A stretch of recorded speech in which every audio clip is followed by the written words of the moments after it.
So we're kind of, in a way, talking about wake-up calls and how our life, I mean, really life is kind of like a dream. And let's say you're dreaming, and in your dream a dragon is chasing you and you're running away from it, and maybe you can fly, and all this drama is going on, and then all of a sudden you wake up. And when you wake up, you realize you weren't running from a dragon, there was no dragon, actually you were lying in bed still, not even moving. You're in stillness. You're not talking, you're not flying, you're not running. None of that was ever happening. That was all conjured up in your mind. And maybe you breathe a sigh of relief when you woke up in a cold sweat and you realize, oh, everything is fine. So you woke up. And so we, in life, we run around unconsciously, kind of like the amoeba, being attracted towards some things, being repelled by other things, and we lead our life making these supposedly conscious choices about what we do. And then from time to time in the course of our life, we have a wake-up call. And the wake-up call, let's say for somebody who drinks a lot, might come in the form of a DUI. Or their spouse walks out and says, I'm not going to live with you anymore. And something happens that they didn't expect. It feels like death. It feels awful. It feels terrible. And all of a sudden it forces them to look at something that they weren't looking at before. They wake up.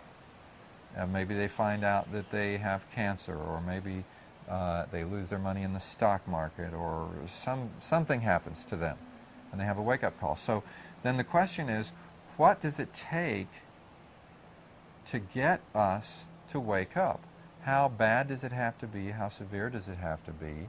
Or can we live in an awakened state, and when we, as we all do, kind of drift into some level of less awareness, into some dream or whatever, can we find subtle ways of allowing events to trigger a wake-up, like an alarm clock? So the one that I use is when I feel a disruption in the force, something is wrong, something is a problem. I'm not accepting what is. This moment is not what I wanted. I want something else instead. This moment is terrible. Try to look at that as a wake-up call. So when I realized that I had lost my Kindle, and there was really not any reasonable way of recovering it, it didn't feel good, and I'm feeling like, oh, that's awful, and how could I do that? I'm going to be so stupid to leave that on the plane, and blah, blah, blah, blah, blah, and all of a sudden I feel this dissonance. And I always use the term dissonance or resonance as two sort of ends of the spectrum. The dissonance says, I don't like what's going on, and tends to reject the present moment and whatever is filling the present moment. And resonance is that thing that feels in tune with it, not necessarily based in awareness, because you could go to an amusement park and really be having a great time, be totally unconscious, but you're having a great time feeling all this resonance. So it's not necessarily that we're trying to just find the resonance, but we want to wake up. And we're looking for alarm clocks. So what I've always found is when I'm rejecting the present moment is always a really good time to have an alarm clock, because that would be very interesting if at that moment I could stop and feel the spaciousness of the moment and experience what's going on and look around me. And instead of just automatically rejecting it and going through all this inner dialogue and so forth, to actually use it as a way to come back and breathe and be here. And when I do that, it's always interesting to see what happens. Yeah. Well, I feel that it seems unnatural to us to stop and to breathe and to be quiet with what is. It seems very unnatural.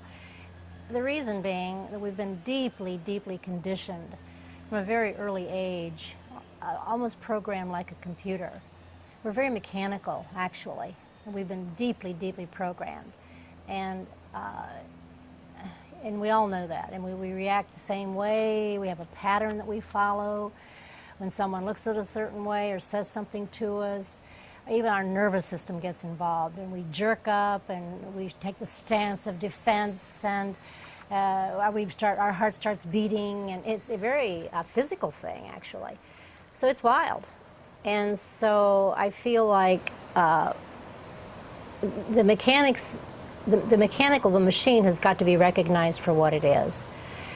When one realizes that one is reacting in this same old Neanderthal behavior, day in, day out, thinking the same old thoughts, day in, day out.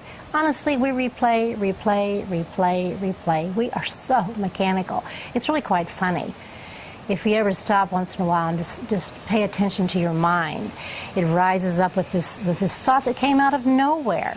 And then we go, oh yeah, my aunts did this to me, or my uncle did that to me, or my mother said that to me when I was a child, or so-and-so, did this to me. And then we grab onto it, and then we go down the whole trail, and we follow the whole story, and we embellish it, and we really get into it. It's juicy. It's like gossip. It's like inner gossip. And then all of a sudden our gut starts churning, we get sick to our stomach, we get angry, we want to call so-and-so and tell them off, we want to write this letter and email them, tell them off. It's insanity. And it's all happening right within me or within you. It's just happening. It's just real, it's a riot. It's insanity is what it is.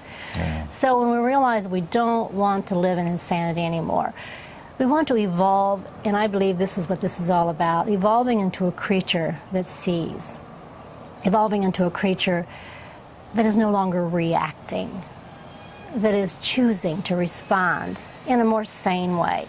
It's a slow, slow process, but it's so worth it.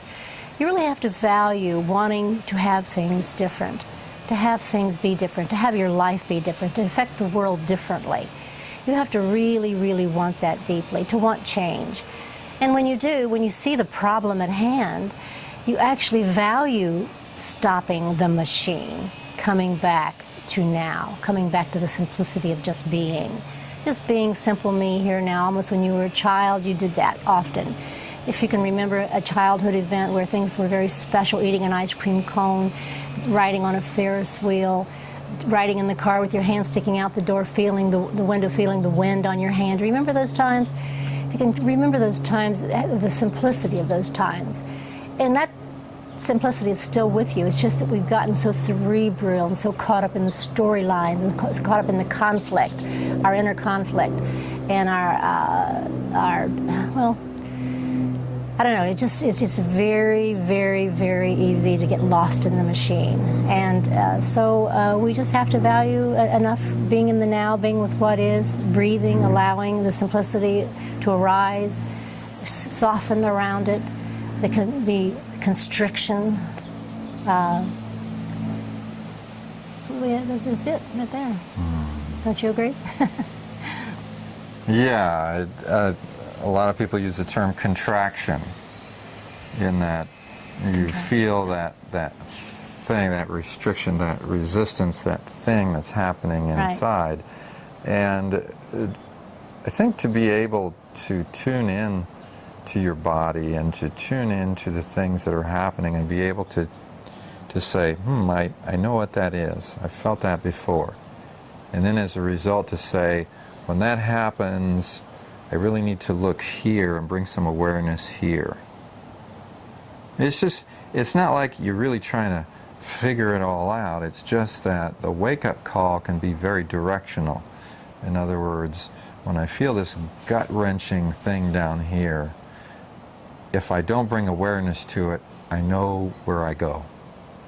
And so rather than going there, because I've gone there so many times before, I'm going to take it as a wake-up call when I feel that contraction, when I feel that resistance, and I'm going to bring my awareness right here. And that's all I have to know, because awareness will unfold. Awareness is discovery. I don't even know what I'll see. It doesn't matter what I'll see. But to bring awareness to it rather than go over there like I always had before allows an exploration of life that wasn't allowed when the awareness wasn't there.